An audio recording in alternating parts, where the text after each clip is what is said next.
Front view development के खिलाफ बहुत ऊर्जा के साथ गांधीयन तरीके से सत्याग्रह किया। इस सत्याग्रह को, वैसे तो ये सत्याग्रह 2017 से चल रहा है, तब से मैं इस सत्याग्रह के साथ जुड़ा रहा हूँ, लेकिन अभी पिछले 1 साल से यहाँ कंटिन्यू सत्याग्रह चालू है। ये जो सत्याग्रह है, इस सत्याग्रह का 27 तारीख को जो सम्मेलन हो रहा है, उस सम्मेलन की सफलता के लिए मैं शुभकामना देता हूँ और सभी से ये निवेदन करता हूँ कि ये जो river view, front view development के काम हैं, ये असलियत में नदी के हत्यारे हैं। नदी की बीमारी कुछ और है और नदी का इलाज करने वाले ये नदी के घाट बनाने वाले, नदी का सौंदर्यकरण करने वाले बहुत सारे प्रोजेक्ट लेके खड़े हो गए।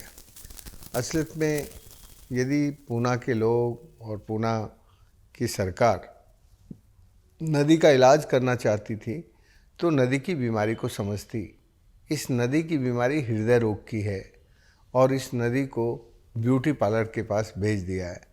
ब्यूटी पार्लर नदियों का इलाज नहीं करते, वो तो नदियों को और तो सौंदर्यकरण के नाम पर बिगाड़ते हैं। इसलिए पूना के लोग संगठित होकर इस river view, front view development के प्रोजेक्ट को रुकवाएं। ये प्रोजेक्ट अच्छे नहीं हैं, इससे नदी की सेहत और ख़राब होगी, बाढ़ भी आएगी और शहर भी डूबेगा। क्योंकि ये जिस तरह से काम हो रहा है, अभी नदी अपनी आज़ादी के साथ बहती है, फिर नदी बंध जाएगी, फिर वो नदी नहीं रहेगी, वो नाला बन जाएगा।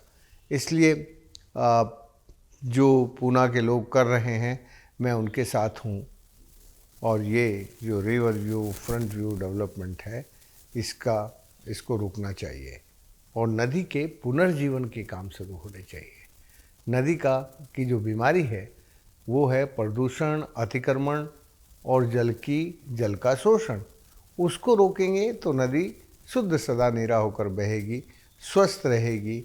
ये लड़ाई नदी को स्वस्थ बनाने की है। जिन्होंने इसके लिए सत्याग्रह किया, मैं उनको बधाई देता हूँ और शुभकामना देता हूँ कि ये काम चलते रहना चाहिए जब तक कि फ्रंट व्यू डेवलपमेंट का काम, रिवर फ्रंट व्यू डेवलपमेंट का काम रुकता नहीं है।